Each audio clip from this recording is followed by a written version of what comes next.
Olá, começa agora mais um Sala de Estar. No programa de hoje nós vamos falar sobre o lançamento do livro Fundamentos de uma Ética para o Século XXI. A obra foi lançada durante a 5ª edição do Fórum de Sustentabilidade do Coreia de Alto Jacuí, que aconteceu no último dia 13 de abril. Para conversar comigo, está aqui no estúdio a professora Vanessa Neubauer, em instantes.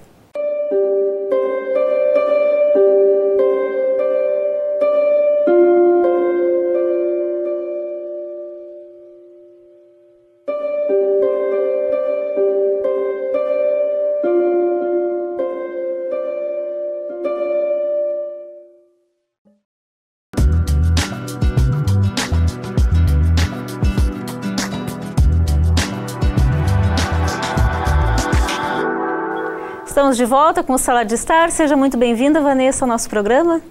Olá, Luciana, tudo bem? Tudo bem. É uma honra estar aqui dividindo, essa nossa proposta com vocês, a qual inicialmente foi apresentada no Fórum de Sustentabilidade, na abertura do Fórum, e elaborada no decorrer do ano de 2014. Sim. Bom, o livro de vocês tem o título Fundamentos de uma Ética para o Século XXI. Eu queria te perguntar, como que surgiu a ideia deste livro, Vanessa? Bem, assim, Luciana, o ensino e a pesquisa, eles estão, de certa forma, trabalhando em conjunto dentro das possibilidades da formação acadêmica, dos professores e dos universitários. Então, conversando já em 2013, a gente criou uma primeira obra que se chamava Sussurros de Ética. E essa primeira obra teve uma grande administração interessante pelo fato de que nós tivemos vários pesquisadores também comprometidos e nós tivemos pesquisadores interessados, enfim, nós não demos conta da demanda que foi submetida para os Sussurros de Ética para o século XXI. Posterior a isso, a gente começou, através do nosso grupo de pesquisa, o GPJUR, a desenvolver outras obras, como o fenômeno do direito como um compromisso social. E posterior a isso, nós passamos a discutir essa questão da ética, como um modo de ser e não simplesmente como algo fadado a uma nomenclatura ou um adicionamento vazio, vago, genérico, Então a gente começou a pensar nisso. Então a elaboração desse livro, de certa forma, ela inicia já com o fechamento dos Sussurros de Ética em 2013, e passa todo esse tempo sendo elaborada, construída, discutida, e a gente procurou tentar fazer uma associação aos programas os quais os nossos professores docentes da casa estão inseridos, os programas de doutorado, mestrado, enfim, a qual esses professores estão inseridos. É um trabalho que vem passando, então, por um processo de amadurecimento. Isso. E comprometimento também, Luciana? Porque a questão da ética, ela é fundamental. Mas não ética assim solta, ética de quê? Não. A ética, no horizonte do modo de ser, do modo de existir, de se comprometer para consigo, para com o outro e para com a vida. Uma coisa é eu falar que sou ética, outra coisa é eu agir e ter atitudes práticas que demonstrem que isso realmente acontece. O universo tanto dos Sussurros de Ética quanto Fundamentos da Ética para o Século XXI, ambas as obras estão extremamente comprometidas com essa distinção do que seria o saber ético, eu saber ética e eu ser ético. Esse movimento que tem uma certa associação, a compreensão da existência, a autorreflexão e as ponderações do que circula através do conhecimento e da ação humana, é que percorrem esta obra. E por que falar na ética? Eu separei um trechinho que eu li no livro que eu achei muito interessante, que diz assim, que a ética extrapola o plano ético, tem sua aplicabilidade no mundo da vida, por isso a necessidade de sua compreensão. Hoje a ética está em desuso, está abandonada, como é que vocês visualizam essa situação? Porque a gente sabe que o mercado de trabalho hoje é extremamente concorrente, a gente tem conflitos de gerações nesse mercado de trabalho, a gente tem as últimas gerações que vêm como um rolo compressor, e eu acho que o incentivo à proatividade é extremamente importante no meio de trabalho, mas a ética, eu acho que ela tem sempre que falar mais alto. Assim, dentro dessa citação, o extrapolar esse contexto da ética, na verdade, é tentar fazer um chamamento para o abandono daquele pragmatismo, sabe? Aquela relação fechada a um conceito que, então vamos ser éticos, exercer a ética é isso, ou a ética está pautada somente num código de ética profissional, não. É o exercício da ética que passa a um desenrolar com a vida, né? Que é o compromisso da responsabilidade e da sustentabilidade do próprio desfecho da vida. Né? Então, assim, a gente pode pensar na ética de uma dimensão muito pequena e fragmentada, que é aquilo que se propõe ou se descreve, né, como ética, a ética profissional, enfim, os códigos de ética, enfim.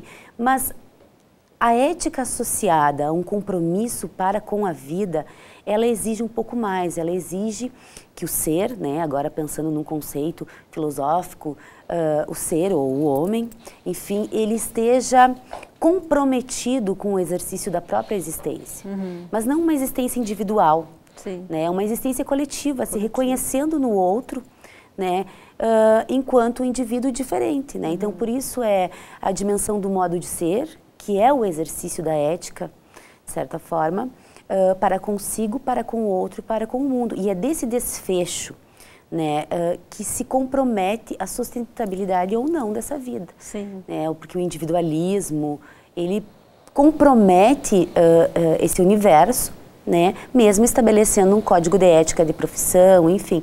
Mas aquilo que se desvela na vida ou na ação da vida, que é o próprio exercício, né, que perpassam as vivências humanas, eles exigem realmente alguns movimentos de autocompreensão, reflexão, né, elaboração, tolerância, né, e entre outros estados de espírito que vão, de certa forma, aclarar, né, o que seria um modo de ser. O que seria um modo de ser ético, né? A gente já pautou e percebe inúmeras vezes a ética enquanto um conceito vazio, né? Ela não diz nada, ao mesmo tempo que ela é extremamente significante.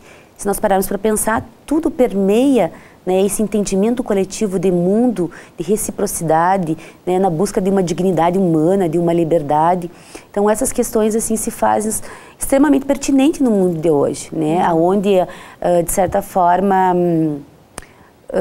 a subjetividade se tornou individualista e talvez menos cautelosa, enfim, isso é um posicionamento meu, mas esse compromisso com o outro, assim, me reconhecendo perante o outro, né? Sim. É importante. Tu acredita que a ética tem a ligação com os valores que se aprende em casa? Eu acredito que sim. Na verdade, assim, a ética, ela visa, né, o bem, o melhor, né, o mais apropriado, enfim, para aquelas condições, né, de dignidade humana. No entanto, aí é o meu ponto de vista, nós nos orientamos a partir das nossas vivências, né, que elaboradas ou não, acabam se tornando experiências. E nisso percorre sim os valores, com certeza. Mas isso, a todo momento, está em reconstrução. Né? Isso depende muito de questões culturais, né? de questões costumeiras, valorativas, enfim, que se passa no decorrer da vida de todo o indivíduo. Então, se nós pensarmos assim que a construção dos valores na infância são importantes, são. Mas aí eu coloco em xeque quais os valores que devem ser trabalhados, né? E aí a gente faz até um chamamento para a escola. O que são esses valores, né? O que são as benditas regras de limites, enfim. Porque tem uma coisa, a questão cultural ela é muito forte e ela deve ser respeitada para se garantir a dignidade, né, e a própria liberdade das culturas. Né, isso já está predisposto nos próprios direitos humanos. Então a gente precisa pensar assim, bom, é interessante sim trabalhar valores, mas que valores? Os valores da minha cultura, da tua cultura, quais são esses valores? Quem estabeleceu esses valores? Uma relação cultural? Né? Então eu acho que a gente precisa repensar assim, essa questão desses valores, em que esses valores estão pautados? Né? Numa uniformização de um sistema ou de uma tradição, ou valores pautados, então, no horizonte de liberdade, igualdade, dignidade. Né? Então, esses valores eles têm que estar pautados, sim, na relação de sustentabilidade da própria vida, independente de qual seja ela, né? Enfim. Em uma outra oportunidade, conversando com outro entrevistado aqui no Sala de Estar, nós comentávamos a respeito de que o brasileiro, ele pensa muito individualista. Eu acho que a ética está ligada muito também a se pensar coletivamente, né? Porque a gente tem que pensar não só na gente, mas a gente tem que pensar no bem-estar dos outros e da comunidade como um todo. E essa comunidade, se serve ao João, a Maria, ao Pedro, serve a mim também. Então eu tenho que pensar no bem-estar dela. Elas caminham juntas. Esse horizonte que tu propõe lembra muito a questão da dimensão do cuidado de Heidegger, né? Que é a questão do seguinte, né? O cuidado para com a vida. Justamente, eu vou me reconhecer no outro, né? Enquanto igual. Mas ao mesmo tempo que eu reconheço como diferente. Né? Não num olhar de superioridade ou de inferioridade, né? E nem de existencialismo, mas sim de igualdade. Né? Então, eu vou me reconhecer no outro ao momento que eu me dou conta desse outro. E me reconheço enquanto individual a esse momento. Né? Mas ele tem o mesmo, né? Ele tem o mesmo horizonte que eu, né? O ser humano, né? Então, esse afastamento e essa aproximação de reconhecimento do individual pelo coletivo e do coletivo pelo individual se dá numa dimensão de cuidado, né? E eu gosto dessa frase, eu gosto de reforçar da questão de um modo de ser, né? Como um exercício ético, que para mim está a fecundidade da ética aí no exercício desse modo de ser, né? Que seria o ser ético e não só o saber ético.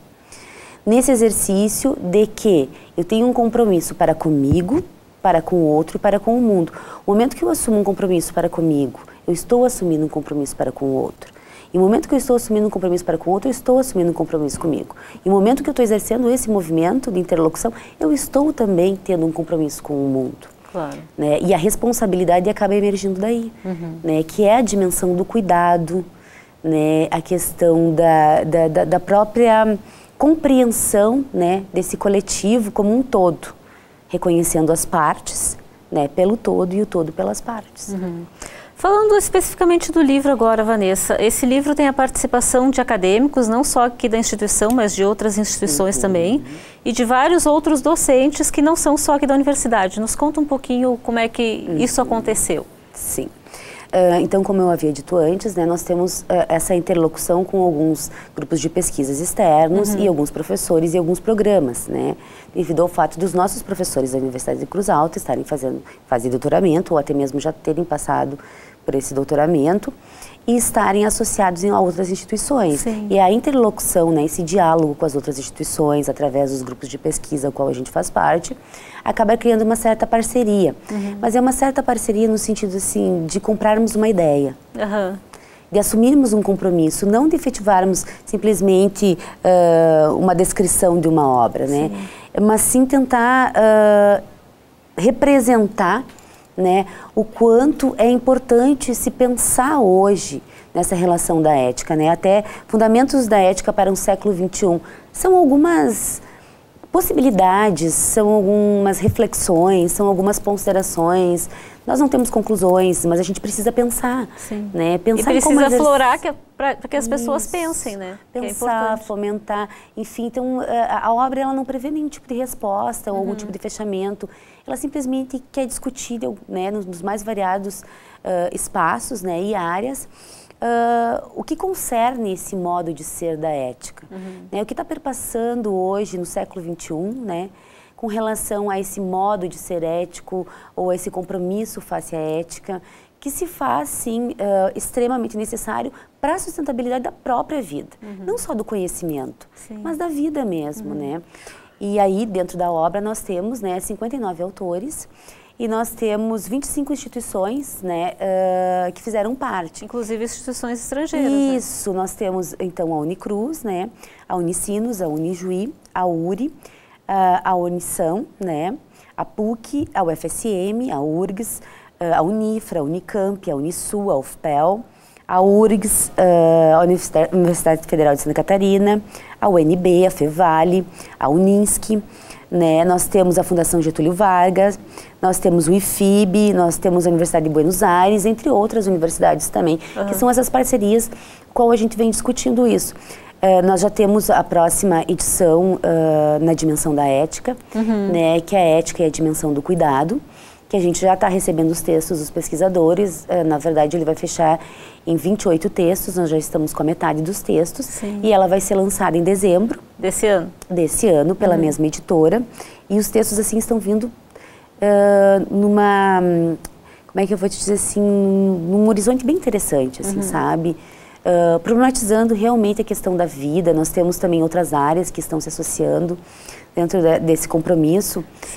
E a gente vê assim que a Universidade de Cruz Alta, a própria Unicruz, ela é muito comprometida com essa relação. O interessante é que o livro perpassa por várias fases da ética, digamos assim, né? Fala sobre violência escolar, habilidade de superdotação, o resgate do aluno infrequente no meio escolar, no que se refere ao município aqui de Cruz Alta, fala sobre ética na comunicação, hábitos de consumo, ética do cuidado humano, quer dizer, ele perpassa por várias áreas, né? Demonstrando que a ética está presente em todas elas, né? A todo momento. Então, eu acho que isso é uma coisa assim, extremamente interessante que chama atenção no livro, né?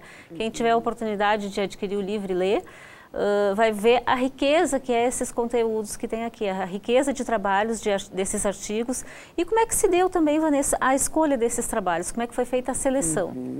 Assim, bom, como eu te falei, nós tínhamos essa interlocução com a pesquisa, né, dos grupos de professores, enfim, associados, e nós submetemos a editora CRV, que possui um conselho editorial, né? O conselho editorial é um conselho riquíssimo, né, no sentido de pesquisadores da área, né, que se encontram. Bom, nós temos aqui o FSCar, Cuba, o FRJ, São Paulo, Portugal, enfim, é um conselho editorial forte e significativo. Bem rigoroso. Sim, e ela passou então por essa apreciação, assim como a professora Angelita e a professora Ieda, que são organizadoras, né, juntamente. O livro tem 3 organizadoras, junto contigo. Isso, a professora Angelita Hoffman e a professora Ieda Linkin.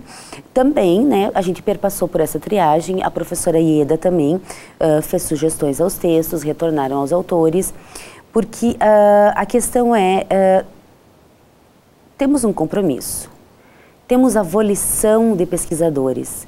Então, a questão da formatação, a gente acabou estruturando, né?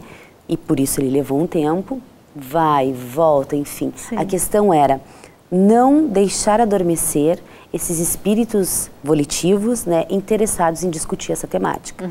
Né? Mas ela passou, sim, por um mês dentro da avaliação do próprio Conselho Editorial da CRV, né, que é uma editora L3, né, considerada uma boa editora. É um processo trabalhoso, né? Trabalhoso. É um processo trabalhoso, mas o resultado é extremamente gratificante. Com certeza. O livro contou com o apoio da Universidade de Cruz Alta, mas teve patrocínios importantes. Queria que tu falasse um pouquinho a respeito deles. Teve patrocínio da Connet, que é uma empresa cruzaltense, né? E da Superútil também, que é uma empresa cruzaltense, além da editora CRV. Eu acho que é extremamente importante a gente citar o nome dessas empresas, porque eu acho que o apoio, né, ao ensino, à educação, à cultura é sempre extremamente importante. E o lançamento de uma obra como essa, que traz subsídios tão importantes para as pessoas que vão adquiri-la, né, e que tiverem a oportunidade de ler, eu acho que é extremamente importante a gente valorizar as pessoas que estão ligadas à educação, ao ensino, né, e à cultura de uma forma geral. Com certeza, Luciane, sim, a obra, então, ela contou com o apoio da Universidade de Cruz Alta, mas também contou com o apoio dessas duas empresas, né, e que cabe salientar e, de certa forma, até reforçar para a comunidade que hoje está nos assistindo, que essas empresas, elas compraram a ideia no primeiro momento que elas tiveram contato com a obra. Por quê? Porque elas são empresas comprometidas com a questão da ética, entendeu? No que permeia o seu espaço e a vida humana. Né? Não foi tanto pela questão financeira que eles se associaram à proposta, mas foi a dimensão da temática que fez com que eles assumissem esse compromisso. Então, a gente pode visualizar tanto a Connet quanto o Superútil, duas empresas responsáveis e comprometidas, né, com o desfecho da vida. Então, isso hoje, de certa forma, nos exige aplausos, né? Claro. Num mundo onde o capital, de certa forma, acabou criando um certo universo, né, de grandiosidade e valoração, aonde duas empresas, né, prontamente se prontificam em ajudar financeiramente, né, esta obra, assumindo, né, o compromisso de responsabilidade com disseminação de um conhecimento responsável, né, cuidadoso, bem como problematizar a ideia da ética, né, problematizar essa questão, se comprometendo que isso concerne, né. Quero aproveitar esse momento e agradecer muito a empresa Connet e o Superútil, né, em nome da Connet, da Cirlei e do Alex, e o Superútil, então, do Cláudio, porque eles foram parceiros, né, em comprar essa ideia, comprar a possibilidade, né, nos auxiliar na possibilidade de certa forma, estar conseguindo parir, né, essa reflexão que... Na verdade, ela é uma contribuição, né, para o mundo acadêmico e para os nossos acadêmicos que fazem parte. E é importante falar que esse livro não é direcionado somente para o mundo acadêmico, né? O público em geral que quiser adquirir a obra pode fazer, né? Quem quiser comprar o livro faz como, Vanessa? Assim, ó, essa obra, ela está com os acadêmicos que vão fazer parte das nossas próximas obras, né? Que é uma intitulada volume 1, né? A Condição Humana e a Sua Problemática Universal, que já está fechado, está na editora. Volume 2, A Condição Humana e Sua Problemática Universal, é uma relação bem voltada à filosofia da Hannah Arendt, né? Nós também temos pesquisadores de várias instituições, assim, e está um livro bem bacana, porque ele é, diríamos assim, agregado a essa essência da ética, claro, né? Porque a condição humana e a sua problemática universal, né? O que perpassa, também tem um pano de fundo aí de responsabilidade. Claro. Então essas duas obras já estão prontas, elas estão na editora, né? Nós vamos ter o lançamento delas em junho, só que nós temos vários acadêmicos que fazem parte. Então esses acadêmicos que fazem parte, para eles não terem custo nessa obra, eles têm, né, o volume dos Fundamentos da Ética do século XXI e eles estão vendendo. Alguns estão disponibilizando na internet, mas se alguém tiver interesse em colaborar, em adquirir, podem entrar em contato conosco, ou enfim... Entra em contato direto com o centro de vocês? Pode entrar em contato comigo pelo meu e-mail mesmo. Qual é teu e-mail? Vamos colocar para o pessoal aí de casa saber. É veneubauer@unicruz.edu.br. Isso, a gente vai colocar. Tem um telefone que a gente possa dar de contato? Pode, 8115-9325. Isso, a gente vai colocar então os dados da professora Vanessa aí, o e-mail e o telefone. Quem tiver interesse, quiser conhecer um pouco mais sobre a obra, quiser adquirir, é só entrar em contato e pedir informações. Vanessa, eu queria agradecer muito a tua participação aqui, foi muito bom poder conversar um pouquinho contigo, saber um pouco mais sobre o livro Fundamentos de uma Ética para o século XXI, que eu acho que é extremamente importante as pessoas adquirirem um pouco mais de cultura. E ele é um livro que aborda várias, como a gente já falou no programa, várias áreas, fala sobre a ética na educação, na ética na comunicação, fala sobre a violência escolar, enfim, tem uma infinidade de possibilidades para as pessoas poderem adquirir subsídios. Tá certo? Certo. Eu vou encerrar o programa de hoje com uma frase que a professora Vanessa falou, que diz que a ética é extremamente significante e permeia a dignidade humana. Eu deixo essa frase como reflexão para vocês. O Sala de Estar de hoje termina por aqui. Na próxima semana a gente se vê. Tchau, tchau.